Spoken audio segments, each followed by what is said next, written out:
Hello students, welcome to the PND coaching classes learn easily and smartly. तो आज हम पढ़ने वाले एक टॉपिक जिसका नाम है एकोमोडेशन ऑफ द आई। तो चलिए समझते हैं इसको इन डिटेल में।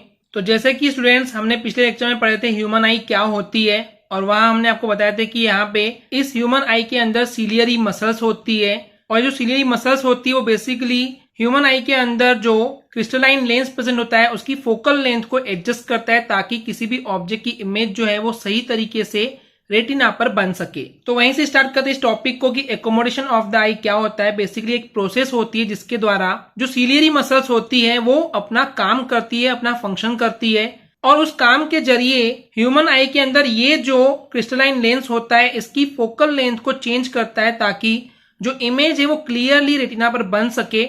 एंड इसी को बोला गया है एकोमोडेशन ऑफ द आई। यानी कि अगर मैं एकदम सिंपल टर्म्स में समझाऊं स्टूडेंट्स कि सही तरीके से किसी भी ऑब्जेक्ट की इमेज रेटिना पर बन सके, जिसकी वजह से हम हमारे ह्यूमन आई के अंदर के क्रिस्टलाइन लेंस को चेंज करते हैं। चेंज करने का मतलब है उसकी फोकल लेंथ को चेंज करते हैं, एडजस्ट करते हैं। तो क्रिस्टलाइन लेंस को एडजस्ट करने की प्रोसेस को हम बोलते हैं एकोमोडेशन ऑफ द आई। तो जैसे कि स्टूडेंट्स अभी हमने डिस्कस किया कि एकोमोडेशन ऑफ द आई क्या है, कि हम चाहते हैं कि किसी भी ऑब्जेक्ट की सही इमेज रेटिना पर बन सके।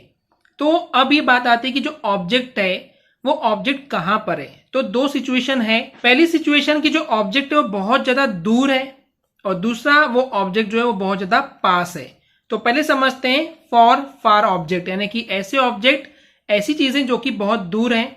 तो उस केस में क्या होता है स्टूडेंट्स, जो ये सीलियरी मसल्स होती है जो कि ठीक क्रिस्टलाइन लेंस के पीछे और ऊपर और नीचे साइड पे होती है, तो ये सीलियरी मसल्स रिलैक्स्ड होती है, इन पे कोई स्ट्रेस नहीं होता है। तो होता है ये कि उस कंडीशन में जो ये क्रिस्टलाइन लेंस है ये पतला हो जाता है, जिससे कि इसकी फोकल लेंथ बढ़ जाती है। तो क्योंकि इसकी फोकल लेंथ ज्यादा होती है तो उस समय जो ऑब्जेक्ट बहुत दूर पे रखा हुआ है उसकी इमेज क्लियरली रेटिना पर बन जाती है। तो इस तरीके से काम करता है ये।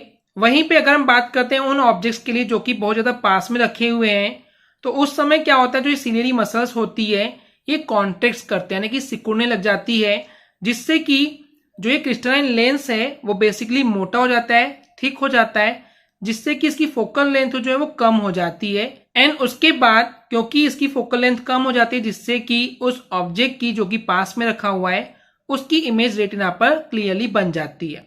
हो सकता है स्टूडेंट्स कि आपको माइंड में क्वेश्चन आ रहा होगा कि ये कैसे हो रहा है कि कोई लेंस अगर पतला है तो उसकी फोकल लेंथ ज्यादा है, अगर कोई लेंस मोटा है तो उसकी फोकल लेंथ कम है। तो ये कॉन्सेप्ट हमने लाइट वाले चैप्टर में क्लियरली आपको एक्सप्लेन किया हुआ है। अगर आपने वो वीडियोस नहीं देखे तो पहले वो आपको वीडियो देखनी चाहिए। तो यहाँ पे स्टूडेंट्स हमने दोनों केस समझ लिए कि कोई ऑब्जेक्ट दूर पे है तो उस कंडीशन में जो फोकल लेंथ है वो बढ़ जाती है, क्योंकि जो क्रिस्टलाइन लेंस है वो पतला होता है, एंड इससे उस ऑब्जेक्ट की इमेज रेटिना पे क्लियरली बन जाती है। और अगर कोई ऑब्जेक्ट बहुत पास में रखा हुआ है तो उस केस में जो क्रिस्टलाइन लेंस है वो मोटा हो जाता है, जिससे कि उसकी फोकल लेंथ कम हो जाती है, एंड इसकी वजह से भी उस ऑब्जेक्ट की इमेज रेटिना पर क्लियरली बन जाती है। तो अब यहाँ पे एक जनरल क्वेश्चन आना चाहिए स्टूडेंट्स कि किसी भी एक इंसान को जिसकी आंख बिल्कुल नॉर्मल है तो उसको कितनी दूर तक की चीजें देख सकता है, या कितनी रखी हुई पास की चीजों को क्लियरली देख सकता है। तो इसको हम बोलते हैं रेंज ऑफ ह्यूमन विजन, यानी कि एक ह्यूमन की, एक इंसान की देखने की रेंज क्या होती है।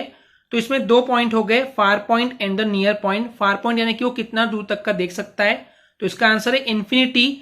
बहुत दूर तक रखी हुई चीज को भी जो कि इन्फिनिटी पे है उसको ह्यूमन आई क्लियरली देख सकती है। वहीं पे अगर हम बात करते हैं नियर पॉइंट की, यानी कि कम से कम कितनी पास में रखी हुई चीज को ह्यूमन आई क्लियरली देख सकती है, तो वो है 25 सेंटीमीटर। तो 25 सेंटीमीटर दूर तक की रखी हुई चीज को ह्यूमन आई क्लियरली देख सकती है। लेकिन अगर उससे भी अगर पास में आ जाएगा, यानी कि 25 सेंटीमीटर से कम हो जाएगा, 20 सेंटीमीटर, 15 सेंटीमीटर, तो उन सभी चीजों को जो कि 25 सेंटीमीटर से भी ज्यादा पास में रखी हुई है, यानी कि आंख से बिल्कुल चिपकी रखी हुई है, तो उनको ह्यूमन आई क्लियरली नहीं देख सकती है। तो नियर पॉइंट हो जाएगा 25 सेंटीमीटर एंड फार पॉइंट हो जाएगा इन्फिनिटी। तो ये था हमारा topic accommodation of the I. I hope students आपको क्लियर हो गया होगा। अगर आपको हमारी वीडियो से कुछ भी सीखने मिला या नॉलेज मिला तो प्लीज हमारे चैनल को सब्सक्राइब कीजिए एंड वीडियो को लाइक जरूर करें। आज के लिए इतना ही, थैंक यू।